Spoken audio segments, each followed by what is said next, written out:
2025નું ચૂંટણી કેલેન્ડર દિલ્હીથી શરૂઆત, બિહારમાં અંત. દેશની સૌથી ધનિક કોર્પોરેશન માટે યોજાશે મતદાન. દેશમાં લોકસભા ચૂંટણી અને 8 રાજ્યોમાં વિધાનસભા ચૂંટણી પરિણામોના ઇતિહાસ સાથે વર્ષ 2024ની વિદાય થઈ છે. ભાજપ લોકસભા ચૂંટણીમાં બેકફૂટ પર આવી ગઈ છે. જો કે ત્યારબાદ તેણે હરિયાણા અને મહારાષ્ટ્રમાં જોરદાર દબદબો બનાવ્યો છે. હવે નવા વર્ષનું એટલે કે 2025નું કેલેન્ડર સામે આવ્યું છે. દેશમાં નવા વર્ષે રાજધાની દિલ્હીથી વિધાનસભા ચૂંટણીની શરૂઆત થશે અને દિલ્હીની બાદ બિહારની વિધાનસભા ચૂંટણીમાં સમાપ્ત થશે. આ ઉપરાંત દેશના સૌથી ધનિક કોર્પોરેશન બૃહન્મુંબઈ મ્યુનિસિપલ કોર્પોરેશનની પણ ચૂંટણી યોજાવાની છે. આપણે નવા વર્ષ 2025માં પ્રવેશ કરી લીધો છે. આ વર્ષે દેશના 2 રાજ્યો દિલ્હી અને બિહારમાં વિધાનસભા ચૂંટણી યોજાવાની છે અને આ બંને રાજ્યોમાં રાજકીય ધમપછાડા જોવા મળી રહ્યા છે. વાસ્તવમાં દેશની દિલ એટલે કે રાજધાની દિલ્હીમાં આમ આદમી પાર્ટી છેલ્લા 10 વર્ષથી શાસન કરી રહી છે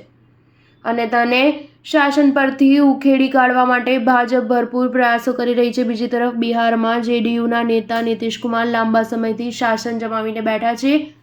આમ તો જેડીયુ ભાજપનો જ સાથી પક્ષ છે. જો કે તેમ છતાં રાજકીય ચર્ચાઓ મુજબ ભાજપ આ રાજ્યમાં શાસન મેળવવાના પ્રયાસો કરી રહી છે. ભાજપ માટે દિલ્હી બાદ વધુ એક સૌથી મોટો પડકાર બૃહન્મુંબઈ મ્યુનિસિપલ કોર્પોરેશનની કોર્પોરેટરની ચૂંટણી છે, જ્યાં 3 વર્ષથી ગ્રહણ લાગેલું છે.